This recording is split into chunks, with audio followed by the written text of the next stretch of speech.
की एक्ट से जुड़े हुए नहीं है या कोई कार्ड धारक नहीं है, उन लोगों का क्या होगा, उन लोगों के घर पे राशन कैसे पहुंचेगा। उस वक्त उन्होंने कैबिनेट में इस प्रस्ताव को रखकर प्रधानमंत्री आदरणीय नरेंद्र मोदी जी से बातचीत कर वो इस योजना को लेकर आए, इस योजना को लेकर आए जिसमें 81 करोड़ परिवार, 81 करोड़ लोगों के घर तक मुफ्त में राशन पहुंचाने का कार्य किया जाए। पर आज जब हमारे नेता नहीं है, मुझे इस बात का दुख होता है। लॉकडाउन के वक्त इसकी घोषणा की गई थी कि भैया ये छठ तक, दिवाली तक इस योजना को बढ़ाया जाएगा, पर अब वो भी समय सीमा समाप्ति की कगार पर है। लोक जनशक्ति पार्टी, हम लोग चाहते हैं, हम लोगों ने मुख्यमंत्री जी को भी ये पत्र लिखा है और पत्र के माध्यम से हम लोगों ने उनसे आग्रह किया है कि अब, क्योंकि अभी भी हालात बहुत बेहतर नहीं हुए हैं। ऐसा नहीं है कि कोरोना समाप्त हो गया है, ऐसा नहीं है कि कोरोना में जिन लोगों ने आर्थिक संकट को झेला, आज की तारीख में परिस्थितियां बेहतर हो गई हैं या सब कुछ वापस से नॉर्मल हो गया। तो ऐसे में अभी भी कुछ और समय तक उन गरीब परिवारों को, उन लोगों को ये राहत मिलती रहे, ये सहायता मिलती रहे, ये जरूरी है। इसीलिए मुख्यमंत्री जी को पत्र के माध्यम से मैंने आग्रह किया है, लोक जनशक्ति पार्टी रामविलास की तरफ से यह आग्रह किया गया है कि ये जो योजना चल रही थी, जिसके माध्यम से 81 करोड़ लोगों को मुफ्त में राशन दिया जा रहा था, बिहार प्रदेश में भी एक बड़ी संख्या में, एक बड़ी आबादी इस योजना के लाभ से जुड़ी हुई है। मुझे याद है उस वक्त भी इस बात को लेकर विवाद भी उठा था, क्योंकि कई ऐसे लोग हैं जिसकी सूची राज्य सरकार के द्वारा नहीं दी गई थी। हमारे नेता जो कि उस वक्त इस विभाग के मंत्री थे, उन्होंने राज्य सरकार से निरंतर संवाद साध कर, विवाद भी हुआ था, लगभग 15 लाख नए नाम जुड़ने थे जो कि राज्य सरकार ने उस वक्त भी नाम नहीं दिए थे। खाद्य सुरक्षा कानून के तहत 15 लाख लोगों के नाम जोड़े जाने थे, उस वक्त भी वो नाम नहीं दिए गए थे। बाद में जब केंद्र सरकार द्वारा, हमारे मंत्री के द्वारा जब निरंतर संवाद साधा गया तो उस वक्त ये नाम दिए गए। तो एक बड़ी आबादी बिहार में है जो कि इस योजना का लाभ ले रही है और उन लाभार्थियों को ये लाभ आने वाले समय में और मिलने की जरूरत है। जैसा मैंने कहा कि परिस्थिति अभी सामान्य नहीं हुई है, अभी भी आर्थिक संकट कई लोग हैं जो झेल रहे हैं।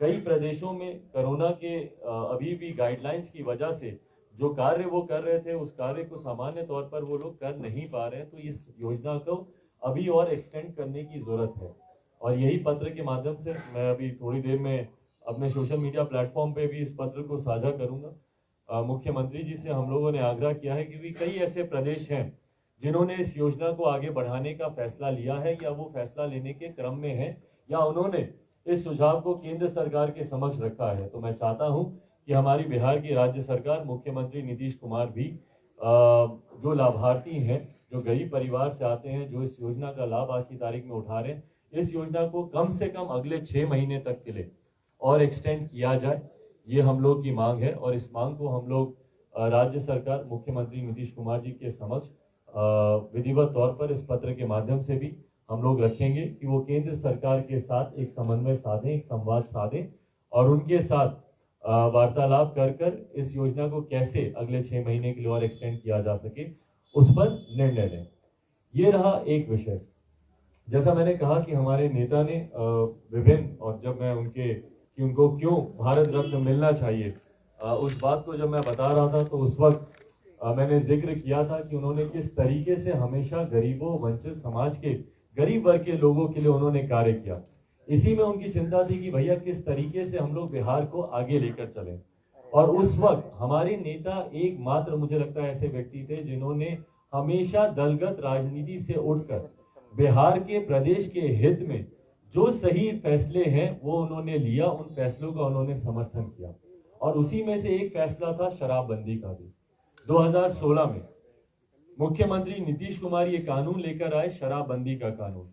उस वक्त हम लोग विपक्ष में थे, विपक्ष में मतलब हम लोग एनडीए में थे। उस वक्त महागठबंधन की सरकार बिहार में थी और मुख्यमंत्री नीतीश कुमार जी लालू प्रसाद यादव जी के साथ बिहार में सरकार मिलकर ये लोग चला रहे थे। और उस वक्त 2016 में शराबबंदी कानून को ये लेकर आए और हम लोग विपक्ष में होने के बावजूद हम लोगों ने इस कानून का समर्थन किया। क्यों? क्योंकि ये जनहित में वाला ये कानून था।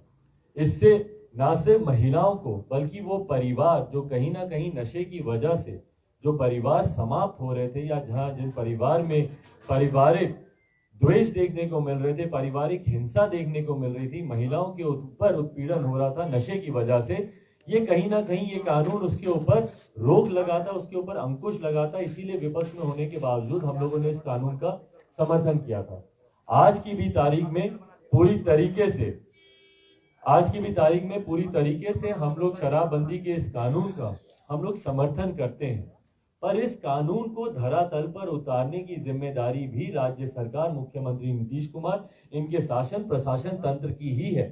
पर हकीकत है कि 2016 से लेकर अभी तक 5 साल का समय बीत गया है, अभी तक भी इस कानून को पूर्णतः धरातल पर उतारा नहीं जा सका, जिसका परिणाम देखने को मिलता है कि आए दिन अवैध शराब की बरामदगी यहाँ पर होती है।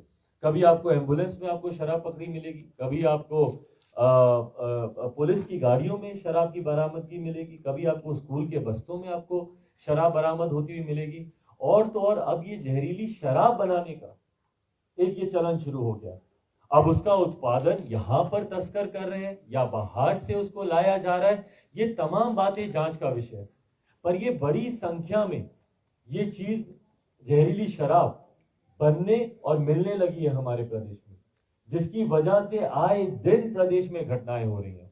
कल हम लोग गए थे, लोक जनशक्ति पार्टी रामविलास की तरफ से, मैं खुद और हमारे साथ पार्टी के तमाम वरिष्ठ नेता विभिन्न जिलों में हम लोग गए थे। खासतौर पे 3 जिले, गोपालगंज, बेतिया और आपका मुजफ्फरपुर, तीनों जिलों में जहां पर बड़ी संख्या में लगभग 50 से ज्यादा लोगों की दुखद मृत्यु हुई है जहरीली शराब पीने से। कई ऐसे हैं जो कि अस्पताल में भर्ती हैं, एक इसका तुरंत साइड इफेक्ट, एक इसका एक फॉर्मेट सेट होता जा रहा है कि भैया आपकी आंखों की रोशनी चली जाती है और उसके बाद आपको एक बेचैनी होती है और उसके बाद आप बचते हैं नहीं बचते हैं, ये आगे भगवान के ऊपर है। पर ये एक फॉर्मेट तय होता जा रहा है। तो कितने ऐसे हैं जिनकी आंखों की रोशनी गई हुई है, उन परिवार वालों से मेरी मुलाकात हुई। जिन परिवार में दुखद निधन हुआ है, मृत्यु हुई है, उन परिवार वालों से मेरी मुलाकात हुई। पर दुख इस बात का है कि जवाबदेही अभी तक तय नहीं हो पा रही है कि भैया क्या कारण है कि ये जहरीली शराब की वजह से लोगों की मौत हो रही है। और ये भाई वो खबरें हैं जो सुर्खियां बनती हैं, क्यों? क्योंकि बड़ी संख्या में यहाँ पर निधन हुआ है। पर रोज बिहार के किसी ना किसी गांव में ऐसी मृत्यु हो रही है जो सुर्खियां नहीं बनती, खबरें नहीं बनती। क्यों? क्योंकि एक व्यक्ति का निधन हुआ या 2 व्यक्ति का निधन हुआ, वो मीडिया में उस तरीके से उठता नहीं है। पर आए दिन इस तरीके का निधन हो रहा है, इस तरीके की मृत्यु हो रही है। ये जिम्मेदारी, जवाबदेही तय करने का समय। मुझे दुख होता है जब प्रदेश के मुख्यमंत्री नीतीश कुमार छूटते ही इसके ऊपर बोल देते हैं कि भैया जो पीने वाला है वो दोषी है। आप एक्शन के रिएक्शन के ऊपर कार्रवाई की आप बात कर रहे हैं। भैया मुख्यमंत्री हैं आप इंजीनियर हैं, पढ़े लिखे हैं, आप अपने आप को आप इंजीनियर कहते हैं, आप बोलते हैं कि आप पढ़े लिखे हैं, तो आप समझिए कि जब एक्शन नहीं होगा तो रिएक्शन कहां से आएगा। तो आपको एक्शन की जड़ पर जाने की जरूरत है, रिएक्शन के ऊपर कार्रवाई करने की जरूरत नहीं है। आप रिएक्शन पे कार्रवाई कर रहे हैं। भैया अगर वो शराब मिलती ही नहीं तो वो दोषी पीता कैसे, या वो व्यक्ति पीता ही कैसे? आप जिसको दोषी बोल रहे हैं कि भैया दोष पीने वाले का है, वो पी इसीलिए रहा है क्योंकि शराब मिल रही है, जबकि आपका कानून कहता है कि शराब नहीं मिलनी चाहिए। तो शराब मिल कैसे रही है, आप इसका जवाब दीजिए ना। उसका जवाब देंगे नहीं। क्यों? क्योंकि इसमें उनके अधिकारी साथ में इसके सम्मिलित हैं। और मुख्यमंत्री नीतीश कुमार जी अपने 2-4 अधिकारियों के माध्यम से ही सरकार चलाने के लिए जाने जाते हैं। जनता से संवाद करना या जनता से जुड़ना तो उनकी कार्यशैली में कभी रहा नहीं। आज तक हम लोगों ने कभी नहीं देखा, या अगर आप लोगों ने देखा हो तो मेरी जानकारी को आप लोग दुरुस्त कीजिएगा। आखिरी बार किसी पीड़ित परिवार से मुख्यमंत्री नीतीश कुमार जी कब मिले थे? और मैं किसी भी पीड़ित परिवार की मैं बात कर रहा हूं, भले किसी अपराधी ने उसकी गोली मारकर हत्या कर दी हो, अपहरण की वजह से उसकी हत्या हो गई हो, लूटमार में उसकी जान चली गई हो, या कोई वैसे ही प्रताड़ित हुआ हो, कहीं पुलिस प्रशासन में किसी के ऊपर कोई दुष्कर्म किया गया हो उस वजह से हो, या किसी महिला के ऊपर कोई दुष्कर्म किया हो। अभी जहानाबाद में एक घटना घटी, महिला के साथ गैंगरेप किया गया। रोसड़ा में एक घटना घटी, पुलिस की कैद में एक दलित युवक के ऊपर जिस तरीके से अत्याचार किया गया। तो कोई एक जगह दिखा दीजिए ना जहां पे मुख्यमंत्री नीतीश कुमार गए हो। यहां पर इतनी बड़ी घटना घट जाती है, 50 से ज्यादा लोग जहरीली शराब पीने से मारे जाते हैं। बताइए मुझे कहां पर गए मुख्यमंत्री नीतीश कुमार? और जब तक आप घटना स्तर पर आप जाएंगे नहीं, जब तक आप उस पीड़ित परिवार से आप मिलेंगे नहीं, भैया आपको जानकारी कैसे मिलेगी कि क्या सही चल रहा है क्या गलत चल रहा है? आप सोचें कि आप अपने हवा महल में बैठकर आपको सारी जानकारी मिल जाएगी, ऐसा होता नहीं है मुख्यमंत्री नीतीश कुमार जी। आपके हवा महल में सारी सही खबरें आपको नहीं मिलेंगी। सारी खबरें छन कर जो आप सुनना चाहते हैं वही अधिकारी आपको वहां पर सुनाते हैं। अधिकारी आपको बोलते हैं कि गरीब लोग जो बिहारी हैं ये दोषी हैं, और आप तुरंत अपनी प्रदेश की जनता के ऊपर आप आरोप लगा देते कि भैया दोषी हैं। दोषी वो लोग हैं जो तस्करी कर रहे हैं, दोषी वो लोग हैं जो अवैध शराब को बॉर्डर के माध्यम से लेकर आ रहे हैं प्रदेश में, दोषी वो लोग हैं जो जहरीली शराब का निर्माण प्रदेश में कर रहे हैं, और आपकी नाक के नीचे ये सब हो रहा है, आपके शासन प्रशासन तंत्र के सामने ये सब हो रहा है। भाई अगर एक आम बिहारी इस बात को जानता है, भाई आप कैमरा लगा दीजिए, कहीं पे भी जाइए आप पब्लिक प्लेस पे, और आप कैमरा लगा दीजिए और आप पूछिए जनता से कि क्या खुलेआम शराब मिलती है कि नहीं मिलती है। एक स्वर में सब बोलेंगे कि भैया मिलना तो एक तरफ है, होम डिलीवरी होती है शराब की। एक स्वर में सब व्यक्ति ये बात बोलेंगे। एक आम बिहारी अगर इस बात को जानता है कि बिहार में शराब खुलेआम मिलती है, तो क्या मुख्यमंत्री नीतीश कुमार इस बात को नहीं जानते? क्या क्यों नहीं जानते? भाई आप मुख्यमंत्री होने के साथ साथ आप हमारे प्रदेश के गृह मंत्री भी, आपके शासन प्रशासन तंत्र की नाक के नीचे सारे काम हो रहे हैं। संभव नहीं है कि उनकी जानकारी में ये सब नहीं हो। अब या तो उनका संरक्षण प्राप्त है, आपका संरक्षण उन लोगों को प्राप्त है, और मैं इस बात को डंके की चोट पे मैं कह रहा हूं, आप इसको सीधा आरोप समझे मुख्यमंत्री नीतीश कुमार पर, तो सीधा आरोप है मेरी तरफ से ये। भैया 5 साल हो गए, 5 साल में आए दिन जहरीली शराब से लोगों की मौत हो रही है, आए दिन अवैध शराब यहां पर पकड़ी जा रही है, और मुख्यमंत्री नीतीश कुमार बोलते हैं, अपने कानून की वाहवाही करते हैं कि भैया हमने शराबबंदी कर रखी है, हमने शराबबंदी कर रखी है। आज जब आपके सहयोगी जब आपके ऊपर दबाव डालने पर आए, उनको भी बोलना पड़ा ना, भाजपा के लोगों को भी, कि भैया इसकी समीक्षा होनी चाहिए। तो अब आप कह रहे हैं कि भैया छठ के बाद हम समीक्षा करेंगे। कहां करेंगे? एक अनन्य मार्ग पर, बंद कमरे में, अपने हवा महल में बैठकर समीक्षा करेंगे? ऐसे समीक्षा होती है क्या? आपके अधिकारी आपको बता देंगे कि नहीं ये बिहारी दोषी था, ये बिहारी दोषी था, आप तुरंत 4 जो बिहारी जीवित बचे हैं उनको आप पकड़कर आप जेल में डाल देंगे क्योंकि ये लोग दोषी हैं। आप उल्टा बिहारियों के ऊपर, अपनी प्रदेश की जनता के ऊपर आप कार्रवाई कर रहे हैं, बल्कि जो अधिकारी दोषी हैं उनके ऊपर आपको कार्रवाई करनी चाहिए। इसकी हद आप देख लीजिए। कल जब मैं गोपालगंज गया, वहां की तस्वीरें, जो मीडिया के साथी मेरे साथ थे उन लोगों ने जरूर इन तस्वीरों को कैद किया होगा। जो पीड़ित परिवार है जिसके यहाँ मृत्यु हुई है, उनकी बेवा को, उनकी विधवा को, उन महिलाओं को, घर की बूढ़ी औरतों को बच्चों के साथ घर से बाहर निकाल के उस घर को सील करके रखा हुआ, घर पे ताला लगाकर घर को सील करके रखा हुआ है। ठंड का मौसम है, ऐसे में वो घर की महिलाएं, बूढ़ी बुजुर्ग, वो घर के बाहर रात गुजारने को मजबूर है अपने छोटे छोटे बच्चों के साथ। आप जाइएगा भाई, मुख्यमंत्री ये दृश्य देखेंगे तब उनका हृदय पिघलेगा, अगर वो इंसान होंगे तो। अगर उनमें थोड़ी सी भी मानवता होगी, भाई कोई आम मानव के लिए संभव नहीं है उस दृश्य को देखकर आप विचलित ना हो, आप पिघले नहीं। कल मैं उन दृश्यों को देखकर आया हूं। छोटे छोटे बच्चे हैं भैया, 6 महीने के, साल भर के, 2 साल के, 3 साल के बच्चे, जिनके पिता का निधन हो गया इस जहरीली शराब में। अगर आप देखेंगे तो अधिकांश, एक आयु भी अगर आप देखेंगे तो मैक्सिमम एज ग्रुप ये 25 से लेकर 50-55 के बीच का ही है, और छोटे छोटे बच्चे हैं, उनके महिलाएं हैं, बुजुर्ग हैं, माता पिता हैं, उनको आपने घर से बाहर निकाल दिया। क्यों? क्योंकि इसके घर से शराब मिली। तो भैया अगर आपका कानून इतना ही सख्त है कि किसी घर से शराब मिली उस घर को आप लॉक कर दें, तो सबसे पहले तो एक अनन्य मार्ग लॉक होना चाहिए कि बिहार में शराब कैसे मिल रही है। आपके घर को क्यों नहीं सील कर देना चाहिए? भाई प्रदेश के मुखिया होने के नाते आपका घर भी सील होना चाहिए। क्यों? क्योंकि आपके इस कानून के रहते हुए प्रदेश में कैसे शराब मिल रही है भैया? एक आम गरीब के ऊपर कार्रवाई करना बहुत आसान होता है, पर अपने ऊपर जब कार्रवाई की बात आएगी तो आप लाख तरीके के आपके पास विकल्प निकल आएंगे मुख्यमंत्री नीतीश कुमार की अपना पल्ला झाड़ने के लिए। क्यों नहीं आप किसी अधिकारी के ऊपर आप कार्रवाई करते? आप 10 अधिकारियों के ऊपर कार्रवाई कीजिए, तुरंत देखिए किस तरीके से अगले दिन से इन तमाम चीजों पर रोकथाम शुरू होती है। पर मैं बोल रहा हूं, जो बात मैंने कहा कि भैया मैं आरोप लगा रहा हूं, सीधा आरोप, कि मुख्यमंत्री नीतीश कुमार जी का संरक्षण प्राप्त है इन तस्करों को, शराब, जहरीली शराब बनाने वालों को, अवैध शराब को यहां पर लाने वालों को, इनका संरक्षण प्राप्त है। पैरेलल इकोनॉमी इन्होंने बिहार में खड़ी कर दी है शराबबंदी के नाम पर। और आज ये बोलते हैं कि भैया हम समीक्षा करेंगे, और समीक्षा के बाद क्या होगा? कुछ नहीं, बंद कमरे में रिपोर्ट तैयार करेंगे और जो जितने लोग बचे हैं उन सबको गिरफ्तार करके जेल में डालेंगे लोग और उनको प्रताड़ित करेंगे। कितने लोगों को इस कानून के तहत आप जेल में आप डाल रहे हैं, निर्दोष लोगों को, जबकि हकीकत है कि आपको जाना चाहिए। मैं मांग करता हूं मुख्यमंत्री नीतीश कुमार जी से कि भैया इस समीक्षा से पहले जाइए, मिलिए पीड़ित परिवारों से और उनकी सहायता कीजिए। भाई वो भी बिहारी हैं, वो लोग कोई आतंकी नहीं है, वो लोग कोई आपकी तरह आप जिस तरीके से सात निश्चय में आप लोग भ्रष्टाचार करते हैं, वो लोग वो नहीं है। वो लोग कोई मजदूर है भैया, कोई गरीब परिवार से है, कोई शिक्षक है, कोई मजदूरी कर रहा है, इस परिवार से आने वाले लोग हैं। और आप उनके ऊपर उनकी मदद करना तो दूर, आज आप उनको उल्टा प्रताड़ित कर रहे हैं। तभी लिखित रूप में भी ये एक और पत्र है जो मैं साझा करूंगा थोड़ी देर में अपने सोशल मीडिया प्लेटफॉर्म पे, जिसमें हम लोगों ने मांग की है लोक जनशक्ति पार्टी रामविलास की तरफ से कि पीड़ित परिवार को 25 लाख रुपए का मुआवजा दिया जाना चाहिए और साथ में परिवार के किसी एक सदस्य को सरकारी नौकरी दी जानी चाहिए।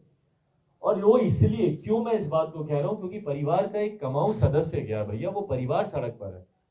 हम लोग की अपनी व्यक्तिगत सीमाएं हैं। कल मैं जहां जहां पे भी गया, एक परिवार था क्या कहते हैं यहाँ पे बेतिया में एक परिवार था जहाँ पे 2 बच्चियों की शादी होनी थी और अभी होनी थी शादी। एक ऐसा ही परिवार मुझे मुजफ्फरपुर में भी मिला। इन तीनों बच्चियों की शादी की जिम्मेदारी मैं लेकर आया हूँ, उन तीनों की शादी मैं करवाऊंगा, जो खर्चा होगा वो मैं करूंगा। पर भाई मेरी भी सीमाएं हैं। जो बच्चे वहां पर मुझे दिखे, किसी का सरकारी स्कूल में एडमिशन करवाना है, ये करवाना है, वो सब मैं करवा सकता हूँ या मैं करवाने का प्रयास करूंगा, पर मेरी अपनी सीमाएं हैं। यहाँ पर व्यापक तौर पर जिम्मेदारी लेने की जरूरत है, जो सिर्फ सरकार ही ले सकती है, जो सिर्फ मुख्यमंत्री नीतीश कुमार ही ले सकते हैं। इसीलिए हम लोग आग्रह करते हैं भाई, छोटे छोटे उन 4 साल 5 साल 3 साल के बच्चों का क्या कसूर है भैया? क्या आप उनको बनने के लिए आप ठंड में आप बाहर छोड़ दें उनके घर पे ताला लगाकर? उनका क्या कसूर है भाई? उनकी जिम्मेदारी तो आप कम से कम लीजिए ना। यही तो बिहार का भविष्य है। इनको आप ऐसे अधर में छोड़ देंगे, कल को किस मानसिकता के साथ ये बड़े होंगे और क्या सोच रखेंगे अपने प्रदेश और प्रदेश के नेताओं के बारे में? तो इसीलिए हम लोग आग्रह करते हैं कि परिवार के किसी एक सदस्य को सरकारी नौकरी दी जानी चाहिए और साथ ही में 25 लाख रुपए का मुआवजा दें, ताकि जो तुरंत जो एक आर्थिक संकट के दौर से परिवार गुजर रहा है उसकी थोड़ी सी मदद हो सके। और साथ ही में ये मैं मांग करूंगा कि मुख्यमंत्री नीतीश कुमार अब कम से कम अपने हवा महल से निकलना शुरू करें, बाहर जाएं, पीड़ितों से मिलें, जाएं जहानाबाद जाएं समस्तीपुर जाएं बेतिया जाएं, मुजफ्फरपुर जाएं, जहां पर घटनाएं घट रही हैं जाएं। भाई पटना में ही इतनी बड़ी घटनाएं घट जाती हैं। एक जो इंडिगो में जो एक साथी हमारे काम कर रहे थे, क्या हुआ उनका भाई? उस वक्त इतना शोर हल्ला हुआ, मीडिया में हुआ, उसके बाद कोई चर्चा नहीं, कोई कुछ नहीं। ऐसी घटनाएं घट जाती हैं। मुख्यमंत्री नीतीश कुमार 2 दिन 4 दिन जब ये सुर्खियां चलती हैं, हाँ हम जांच करेंगे, उसके बाद तमाम चीजों के ऊपर लीतापोती हो जाती है। और इसीलिए बिहार में अपराधियों का मनोबल इतना बढ़ता है। बिहार प्रदेश में, ये मेरी नहीं, ये सरकार की रिपोर्ट है, कन्विक्शन रेट आप देख लीजिएगा महज 7% है, जबकि भारत के दूसरे राज्य केरला जैसे राज्यों में तो 89-90% है। 89-90% का मतलब ये हुआ कि अगर 100 अपराध हुए तो उसमें से 90 लोगों को आपने दोषियों को आपने चिन्हित किया और उसके ऊपर कार्रवाई हुई। बिहार में महज 7% है। मतलब अगर 100 अपराध हुए तो महज 7 लोगों को उसमें सजा मिलेगी तो मिलेगी, वो भी भगवान जाने। इसीलिए अपराधियों का मनोबल इतना बढ़ा हुआ है। आए दिन यहाँ पर हत्याएं हो रही है, अपहरण हो रहा है, लूटमार हो रहा है। तो मुख्यमंत्री जी, क्योंकि आप प्रदेश के हमारे गृह मंत्री भी हैं, अपने हवा महल से बाहर निकलिए, जनता के बीच जाइए। यही अगर चुनाव होता तो भैया पूरा मंत्रिमंडल इनका कैंप कर रहा होता। अभी मुजफ्फरपुर में, बेतिया में, गोपालगंज में पूरा मंत्रिमंडल इनका कैंप कर रहा होता अगर चुनाव होता। पर क्योंकि चुनाव नहीं है तो ना मुख्यमंत्री जी ने जाना जरूरी समझा, ना इनके मंत्रिमंडल के किसी साथी ने जाना जरूरी समझा। क्यों? क्योंकि चुनाव नहीं है, अभी इनको वोट की अभी जरूरत नहीं है। पर अगर यही वोट होता तो पूरी सरकार का कोई एक नुमाइंदा मुझे बताइए जो वहां पे गया। लोग वहां पर इंतजार कर रहे हैं कि भैया कोई मंत्री आ जाए, मुख्यमंत्री नहीं तो किसी को भेज दें। कोई नहीं गया वहां पे सरकार की तरफ से, और सरकारी मदद तो पहुंचना दूर की बात है। इसीलिए अंत में यह आग्रह करूंगा कि मुख्यमंत्री नीतीश कुमार जी, जब तक आप प्रदेश के मुख्यमंत्री हैं, जनता बहुत लंबे समय तक आपको मुख्यमंत्री रहने नहीं देगी, पर जब तक भी आप मुख्यमंत्री हैं तब तक जनता के बीच जाइए। कम से कम ये राशन को 6 महीने तक के लिए बढ़वाने का आप प्रयास करें, कार्य करें और सुनिश्चित करें कि गरीबों को 6 महीने तक और ये राशन मिले, जो लाभार्थी हैं उनको ये मिले। और साथ ही में जहरीली शराब से जिन जिन परिवारों में मृत्यु हुई है उसमें 25 लाख रुपए का मुआवजा, एक सरकारी नौकरी दें और जाकर पीड़ित परिवारों से मिलना शुरू करें। तभी अपराधियों में भी भय आएगा, अपराध में भी तभी आप अंकुश लगा पाएंगे जब आप खुद जमीन पर दिखेंगे अपने हवा महल से बाहर। अब इसके अलावा आप लोगों के कोई सवाल हो तो। भाई पुनर्विचार की मैं बात नहीं करूंगा, समीक्षा जरूर मैं बात करूंगा पुनर्विचार का तात्पर्य अगर ये हो कि भैया ये कानून होना चाहिए नहीं होना चाहिए, लोक जनशक्ति पार्टी रामविलास पूरी तरीके से इस कानून का समर्थन करती है कि शराबबंदी कानून होना चाहिए। और खास तौर पर बिहार जैसे प्रदेश में जहां पर लिटरेसी रेट बहुत ज्यादा कम है, यहाँ पर जागरूकता नहीं है, लोग अच्छे भले बुरे की परख नहीं कर पाते हैं कि भैया नशे से क्या लाभ है, क्या नुकसान आपको हो रहा है, परिवार कैसे इससे बिखरता है, या यंग पीढ़ी जो नई जनरेशन है वो इसके दुष्प्रभाव या इसके झांसे में आकर किस तरीके से अपने भविष्य को बर्बाद कर सकती है। इन तमाम कारणों से जरूरी है कि सख्ती से, कहने के लिए नहीं, कागजों पर नहीं, सख्ती से शराबबंदी कानून लागू हो, इस बात के हम लोग पक्षधर हैं। और जो ये समीक्षा की बात कर रहे हैं कि भैया ये धरातल पर उतरा कि नहीं उतरा, ये एक बंद कमरे में रहकर समीक्षा नहीं होगी, मुख्यमंत्री ऑन ग्राउंड जाकर इसकी समीक्षा करें। उपचुनाव की दोनों सीटों पे हार मिली है, वो आगे की रणनीति क्या होगी, कैसे आप आगे काम करेंगे, क्या प्लानिंग है आपका? भाई देखिए, जब तक बिहार में अगले चुनाव की घोषणा नहीं होती, और मैं अगले चुनाव शब्द का इस्तेमाल इसलिए कर रहा हूं क्योंकि मैं ये भी मान के चलता हूं कि संभावना है कि बिहार में मध्यावधि चुनाव होंगे। उसका भी अगर आप कारण चाहेंगे तो मैं आपको उसका भी कारण बता दूंगा कि क्यों मध्यावधि चुनाव होंगे। बट बहरहाल अगर बिहार में मध्यावधि चुनाव होते हैं या अगर सही समय पर भी चुनाव होते हैं, उसमें जब तक चुनाव की घोषणा नहीं होती तब तक लोक जनशक्ति पार्टी अकेले जिस तरीके से हम लोग अपने संगठन के विस्तार में अपने संगठन को मजबूत करने के कार्य पे लगे हुए हैं, इसी तरीके से हम लोग कार्य पे हम लोग लगे रहेंगे। अभी तमाम हमारे प्रकोष्ठों के अध्यक्षों का दौरा विभिन्न जिलों में लगेगा, तमाम पार्टी के वरिष्ठ नेता हैं उनके कार्यक्रम विभिन्न जिलों में लगेंगे, सिर्फ और सिर्फ संगठन को मद्देनजर रखते हुए। मेरी अभी कुछ यात्राएं बाकी हैं, आशीर्वाद यात्रा के कुछ जिले छूटे हुए, उसको पूरा करने के बाद हम लोग पद यात्रा पर हम लोग निकलेंगे। उसके बाद रात्रि प्रवास का कार्यक्रम हम लोगों ने शुरू किया है। बिहार के लगभग 250-300 गांव हम लोग ऐसे चिन्हित करेंगे जहां पर जाकर रात्रि प्रवास हम लोग का वहीं पर होगा, वहीं पर हम लोग रुकेंगे, वहीं पर रहना, खाना, सोना, उठना, वहीं पे ग्रामीणों से बातचीत करना, ताकि सही में समझ में आए कि भैया ग्रामीण, देखिए बिहार गांव में बसता है, तो जब तक आप गांव में नहीं जाएंगे आपको समस्या नहीं समझ में आएगी। मुख्यमंत्री नीतीश कुमार बोलते हैं भैया हमने नली गली बना दी, नल जल बना दिया। जब आप गांव में जाते हैं तब आपको पता चलता है कि नली गली के नाम पर कितना बड़ा छल हुआ है आपके साथ, नल जल योजना के नाम पर कितना बड़ा घोटाला हुआ है, ये गांव में जाकर समझ में आता है। तो खैर हम लोग का कार्यक्रम में उसके बाद ये भी है कि रात्रि प्रवास हम लोग विभिन्न गांव में करेंगे। तो जब तक चुनाव की घोषणा नहीं होती, हाँ इस बात को जरूर मैं स्पष्ट कर दूं कि अगला जो भी चुनाव होगा, लोक जनशक्ति पार्टी रामविलास उसको गठबंधन के तहत उस चुनाव को लड़ेगी। पिछले जो 2 उपचुनाव हुए 2020 की ही तर्ज पर हम लोगों ने वो दोनों उपचुनाव अकेले लड़े। मुझे खुशी है और मैं धन्यवाद दूंगा कुशेश्वर स्थान की जनता का, तारापुर की जनता का, कि महज 10 दिन पुरानी पार्टी जिसका सिंबल नया, जिसका नाम नया, उसको आपने तीसरे नंबर की शक्ति के तौर पर आपने उसको मान्यता दी। एक राष्ट्रीय पार्टी से ज्यादा मत लोक जनशक्ति पार्टी रामविलास को मिले, उसके लिए मैं धन्यवाद दूंगा कुशेश्वर स्थान और तारापुर की जनता का। पर हाँ, अगले जो भी चुनाव होंगे वो गठबंधन के तहत लोक जनशक्ति पार्टी रामविलास लड़ेगी। अब वो गठबंधन का स्वरूप क्या होगा, नहीं होगा, ये समय आने पर ही, और ये एक जनरल प्रैक्टिस भी रही है, इससे पहले कि आप लोग ये सवाल पूछे कि किसके साथ मैं जाऊंगा, ये एक जनरल प्रैक्टिस रहती है कि चुनाव से ठीक पहले ही अलायंसेस अनाउंस किए जाते हैं। चिराग जी, एक सवाल है, सवाल यह है कि एक खबर आई कि मणिपुर में आपकी पार्टी के एकमात्र विधायक थे, वो बीजेपी में चले गए या फिर बीजेपी उनको अपने पाले में ले आई। एक तो इसको नुकसान मानते हैं कि नहीं मानते हैं, दूसरा कि बीजेपी की तरफ से किया गया नुकसान मानते हैं कि नहीं मानते हैं? देखिए, जिस विधायक का आप जिक्र कर रहे हैं वो लंबे समय से पार्टी के साथ भी निष्क्रिय वो रहे थे, और चुनाव का समय है, चुनाव के समय इस तरीके की अदला बदली आम रहती है। ये सिर्फ हम लोग के दल में ही नहीं, ये हर दल में ये रहती है। तो जहां एक उधर गया है, 3 और बाकी हैं जो कि विभिन्न दलों से मणिपुर में ही हम लोग की पार्टी ज्वाइन करने वाले हैं, उसकी घोषणा भी जल्द की जाएगी।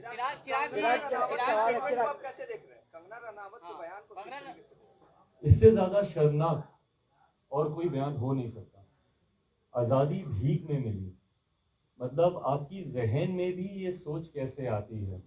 आप कहीं ना कहीं हर उस स्वतंत्रता सेनानी का आप अपमान कर रहे हैं, हर उस स्वतंत्रता के आंदोलन में अपना बलिदान, अपने परिवार का बलिदान देने वालों का आप अनादर कर रहे हैं, तमाम उन महापुरुषों का आप अनादर कर रहे हैं, और तमाम उन भारतीयों का अनादर कर रहे हैं जिन्होंने आज़ादी को एक सपने के तौर पर देखा था और उसको हासिल करने के लिए उन्होंने अपना जी जान लगा दिया। भले वो सत्याग्रह के माध्यम से गांधी जी हों या सुभाष चंद्र बोस हो, या भगत सिंह हो, या सरदार पटेल हो, या जितने भी हो, जिन लोगों ने भी आजादी के लिए अपना बलिदान दिया, महापुरुषों से लेकर, ये तो वो बड़े नाम हैं जो कि इतिहास में दर्ज हैं, पर अनगिनत ऐसे नाम हैं जो कि इतिहास में शायद उनके नाम भी दर्ज नहीं होंगे, पर उसके बावजूद उन्होंने आजादी के लिए अपना बलिदान दिया। उस पर ये कहना कि भैया आजादी आपको भीख में मिलेगी और 2014 के बाद ही सही आजादी मिली, मुझे तो पहले ये परिप्रेक्ष्य ही नहीं समझ में आया कि भैया 2014 के बाद सही आजादी मिलने का आपका तात्पर्य क्या है। बट बहरहाल मैं अपनी पार्टी की तरफ से इस बयान की निंदा करता हूं और मैं चाहता हूं कि इस बयान को गंभीरता से लेकर इस पे कार्रवाई। भाई देखिए, बोलने की आजादी का मतलब कतई ये नहीं है कि आप देश विरोधी ताकतों की आप आवाज बन जाए।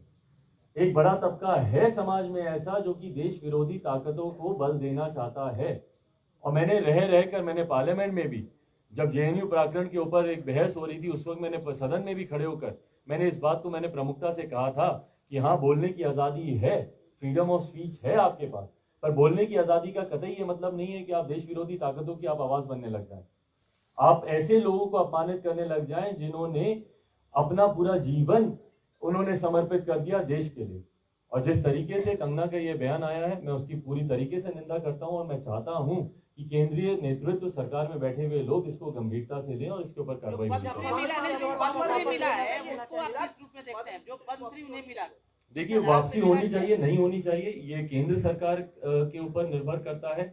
ये फैसला उनको देने का केंद्र सरकार का था, वापस लेना है नहीं लेना है ये फैसला भी केंद्र सरकार का होगा। उसके क्या मापदंड है नहीं मापदंड है मैं उसका विशेषज्ञ नहीं हूं, मैं उसका जानकार नहीं हूं कि क्या मापदंड होते हैं, किस आधार पर वापस लिया जा सकता है। पर मैं इतना जरूर जानता हूं कि ये जो बयान है ये बयान सरासर गलत है।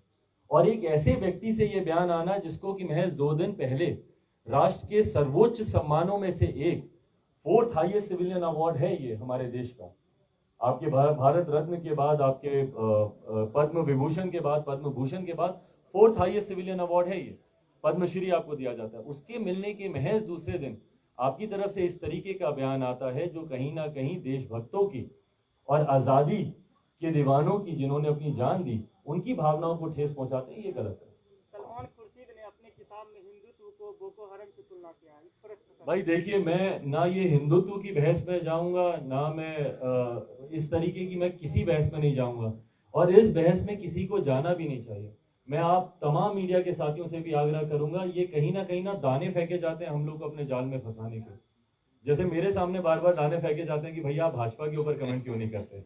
मैं क्यों भाजपा पे कमेंट करूं भैया? मुख्यमंत्री नीतीश कुमार यहाँ पे आज सरकार चला रहे हैं, ये नैरेटिव को भटकाने की बात होती है और ये निरंतरता में किया जाता है। भैया ये साध्वी प्रज्ञा आज ही इस तरीके का बयान देंगे, उनको अजान से अभी उनको दिक्कत होने लगती है भैया जब चुनाव सर पर होते हैं। मेरी समझ के परे ये तमाम बातें, ये इस तरीके के बयान सिर्फ उस वक्त क्यों आते हैं जब चुनाव सर पर होते हैं। आज उत्तर प्रदेश में चुनाव है तो इस तरीके की बातें सामने आने लगती हैं, जबकि मेरा मानना यह है, मैं 21वीं सदी का पढ़ा लिखा लड़का हूं भैया, ना हिंदुत्व से, ना जात पात से, ना धर्म मजहब से, हम लोग का ध्यान केंद्रित सिर्फ और सिर्फ विकास के कार्यों पर होना चाहिए।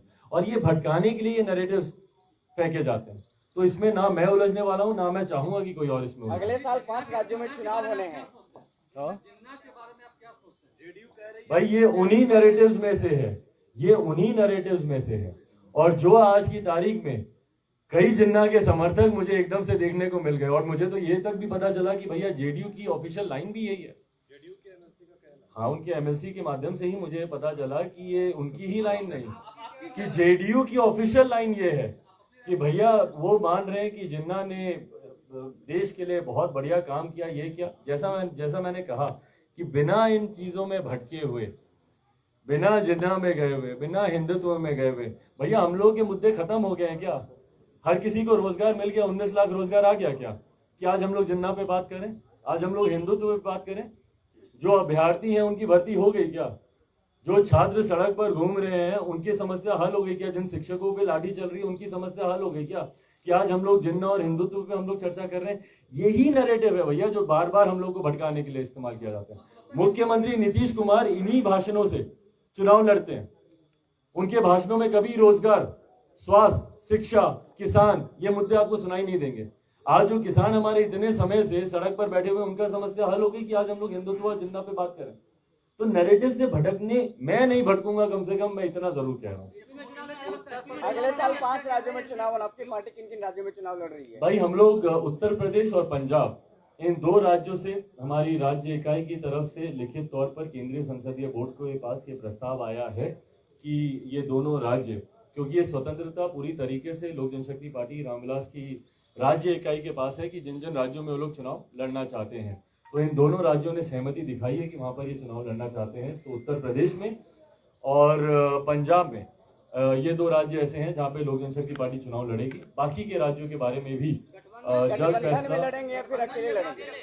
आप बस 1 सेकंड का समय और देते, मैं आपके इस पूरक प्रश्न पर आ ही रहा था, इसका जवाब आपके पूछने से पहले ही मैं दे रहा था। गठबंधन में चुनाव होगा कि नहीं होगा, इसके ऊपर अभी चर्चा चल रही है, खासतौर पर उत्तर प्रदेश में।